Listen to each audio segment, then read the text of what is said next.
Thibaut passera de la chapelle.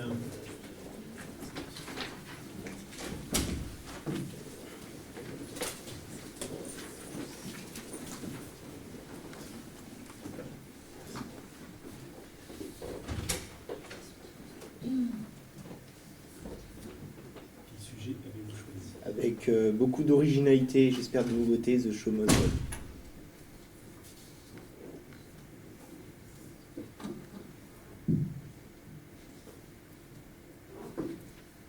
Vous avez la parole. Monsieur le Président, Mesdames, Messieurs les membres du jury, être ou ne pas être? Est-ce que Dieu existe? Si les dinosaures n'étaient pas morts, que serions-nous? En 6 mois, Carlos Ghosn a eu le temps de réfléchir à ces questions existentielles. Après avoir fui le Japon, il a toutes les raisons de faire la une de la presse internationale, dont les méandres vous ont été expliqués par tous mes camarades. La question de son avenir est tout à fait légitime. Comme toutes les stars, après une période de doute, de questions, on veut savoir ce qui va se passer. On veut savoir si le show va continuer. Alors, oui, Monsieur Carlos Ghosn est une star, comme Freddie Mercury l'était. Pour ça, rien de plus simple. La méthode du faisceau d'indices, très prisée des publicistes, permet de l'admettre. Il est riche. Je ne sais pas si un jour on aura la vérité concernant la provenance de cette richesse, mais il est riche. Il se pourrait que, comme beaucoup de politiciens aujourd'hui, il soit atteint d'une maladie, l'Alzheimer chronique.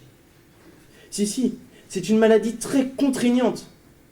Elle vous pousse à confondre les comptes personnels et professionnels. Quel désastre. Vous échangez ce que vous devez recevoir avec le professionnel, vous le prenez avec votre compte personnel, et ce que vous devez payer avec le compte personnel, vous le payez avec le compte professionnel. Et étrangement, c'est rarement l'inverse. Après tout, l'erreur est humaine. Il suffirait d'appliquer l'article 1240 du Code civil, l'affaire serait réglée. Alors, il est riche, comme toutes les stars, mais pour le moment. Le Japon lui est déjà tombé dessus. Imaginez que le fisc français, libanais et brésilien lui tombe dessus. Le malheureux pourrait se retrouver à faire ses nuits dans une petite Clio. Il s'est aussi maintenu sur le devant de la scène internationale, jusqu'à ces derniers jours du moins. Il n'a fait que monter l'échelle de la célébrité, d'abord dans une sphère plus professionnelle, puis plus jet-set, et enfin people. Carlos Ghosn a réussi cela, tout simplement, avec sa puissance, non pas une puissance économique, quoique, ni militaire à la Donald Trump, non, une puissance professionnelle. Il s'est hissé au sommet du groupe Renault avant de forger une alliance avec le groupe Nissan. Après ça, à la tête de l'un des leaders de l'automobile, toutes les portes vous sont ouvertes. Monte Carlo, c'est la fête. Tout cet enchaînement de prise de pouvoir l'a conduit dans un chaînage vertueux. Enfin, c'est un homme qui aime la fête. Le sens de la fête, il a acquis dès le plus jeune âge. Non pas aux fêtes de Bayonne, mais à Rio. La preuve en est, il a faim d'être malade pour pouvoir déménager à Rio avec sa mère, se rapprochant ainsi du carnaval. Coïncidence, j'en doute. Alors on ne parle pas ici des fêtes de débauche, de beuverie à la Justin Bieber ou Neymar. M'as-tu vu? Non. Carlos Ghosn est un érudit.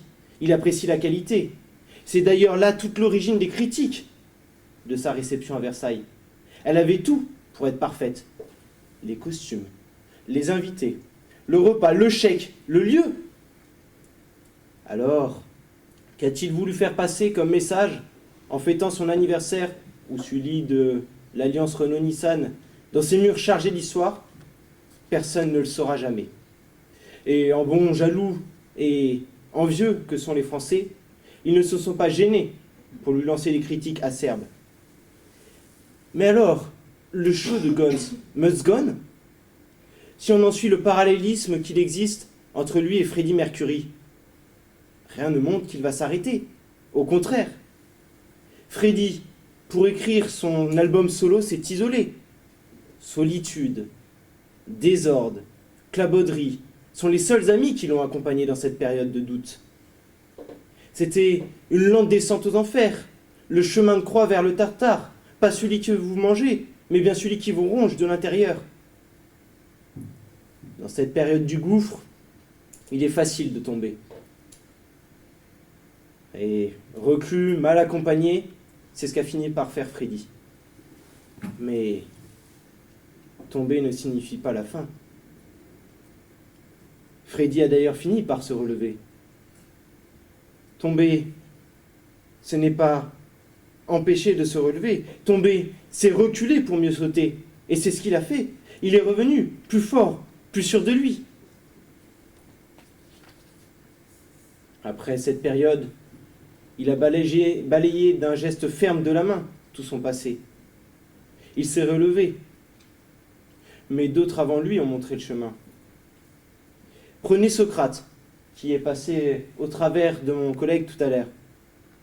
Durant tout son procès, avec éloquence, avec verbe, simplicité et parfois même un peu de sarcasme, il a démontré l'absurdité de tous les propos tenus contre lui.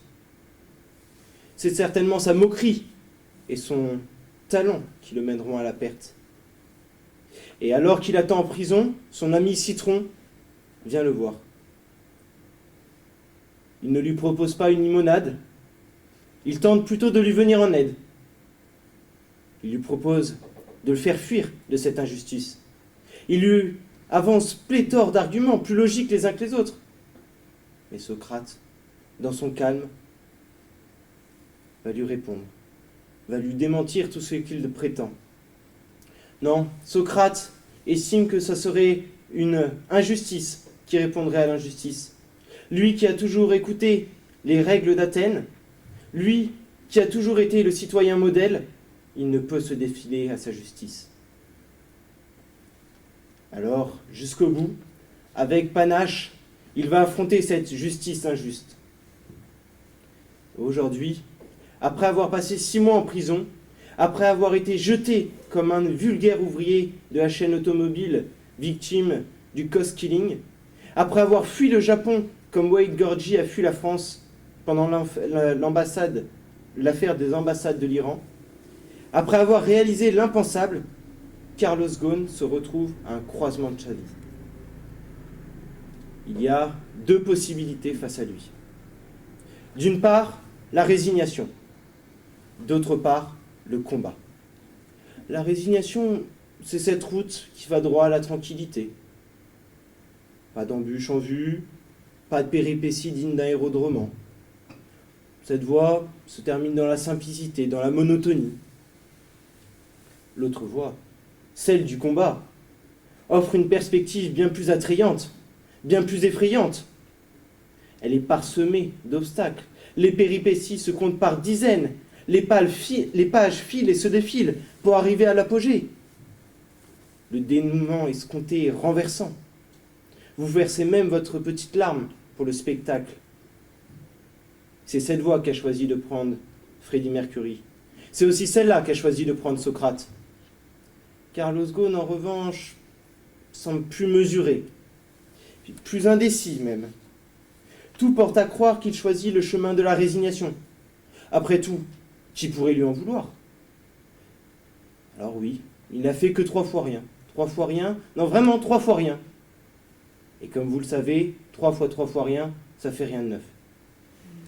Alors, qui pourrait aujourd'hui juger ses décisions?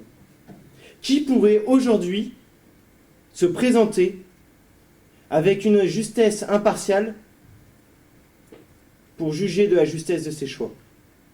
Qu'il soit coupable ou innocent, la minorité la plus bruyante l'a déjà condamné. Il ne perd rien à choisir la résignation. En revanche,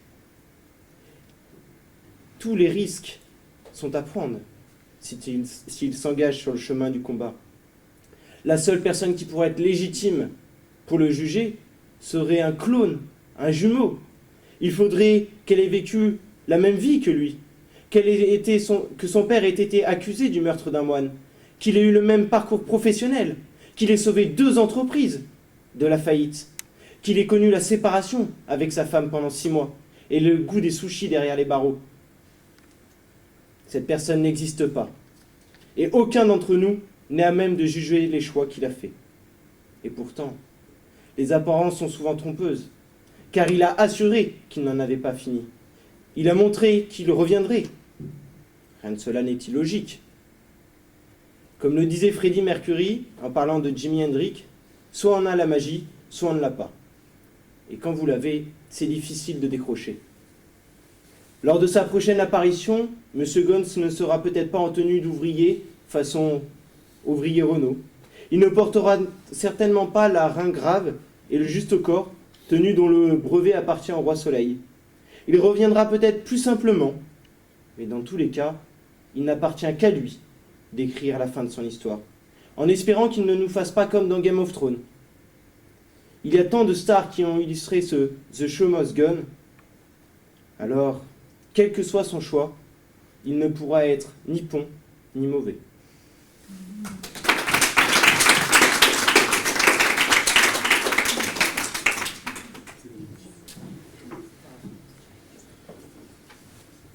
J'ai pas noté, bonsoir. J'ai pas noté grand chose parce que pour moi, je le dis modestement, votre rythme là et les intonations, c'est vraiment le début de quelque chose de très prometteur, je pense. Clairement, pour moi l'éloquence c'est ça. C'est ma vision, c'est très personnel, parce que je parle un peu comme ça en réalité.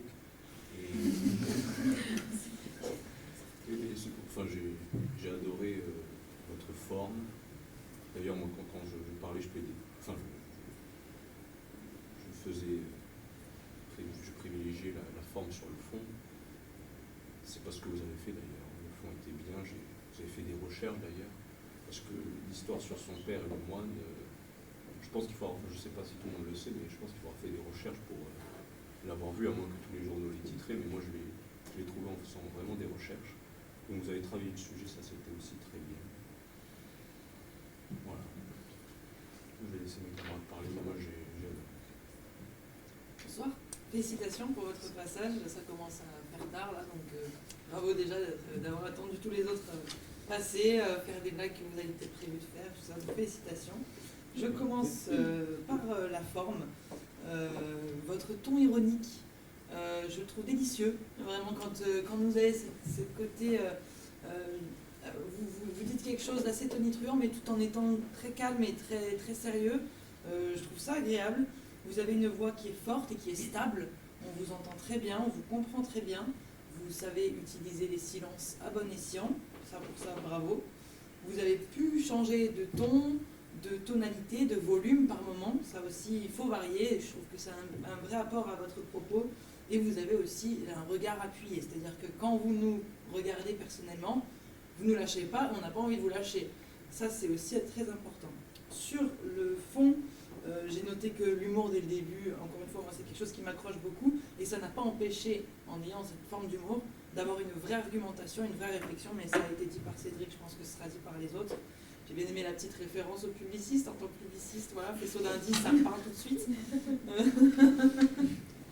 Et aussi, je dirais que comme il y a eu beaucoup de gens qui ont traité ce sujet en ne pensant qu'à Carlos Ghosn, en faisant peut-être quelques petites références à Freddie Mercury, mais j'ai apprécié le fait que vous ayez un peu plus traité le sujet. C'est vrai que c'est aussi une partie du sujet de parler de la chanson de Queen, Freddie Mercury. Ça fait partie de la consigne.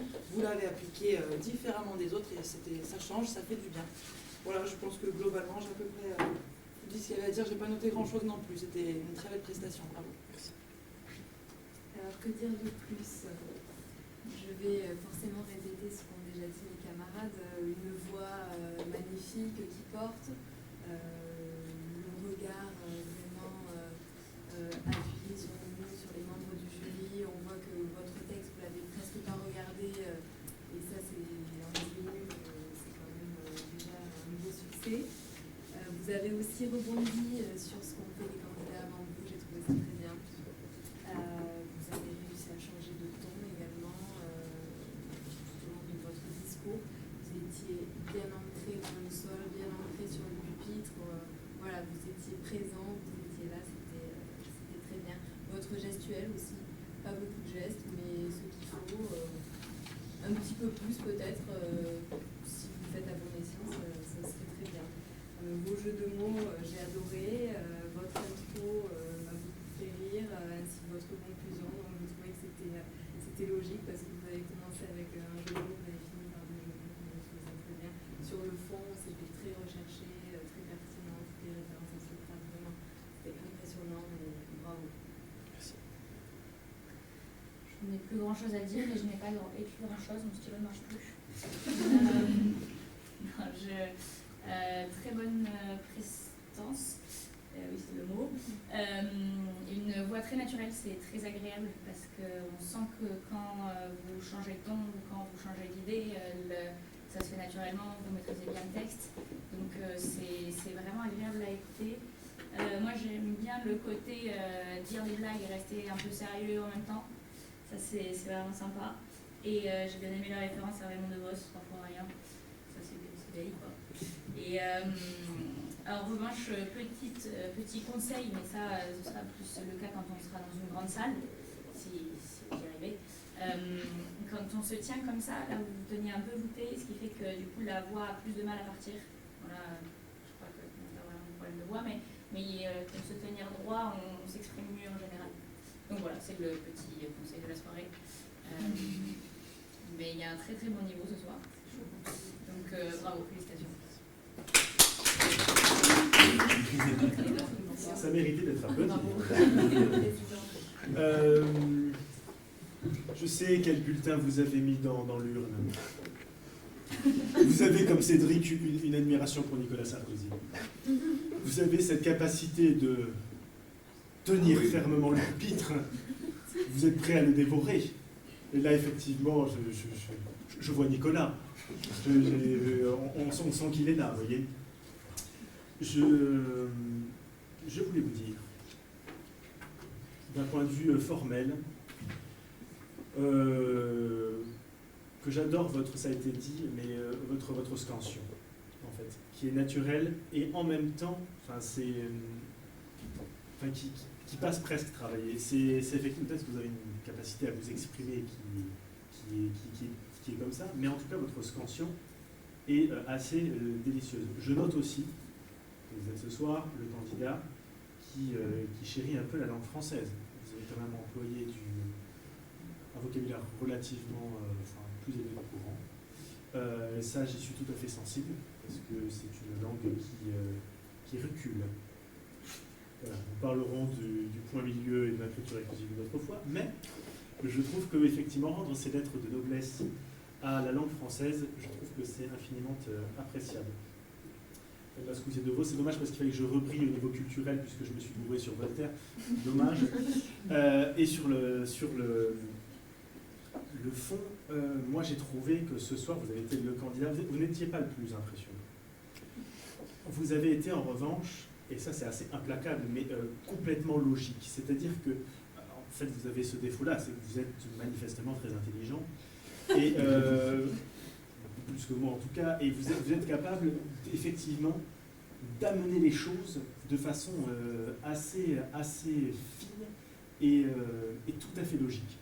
Et ça, effectivement, quand on vous suit, malgré l'heure tardive, c'est extrêmement agréable.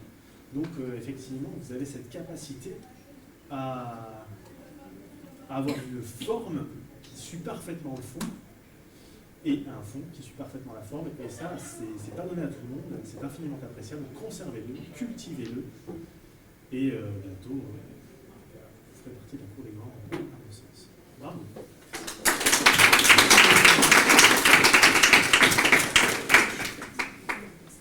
Enfin, notre dernier candidat.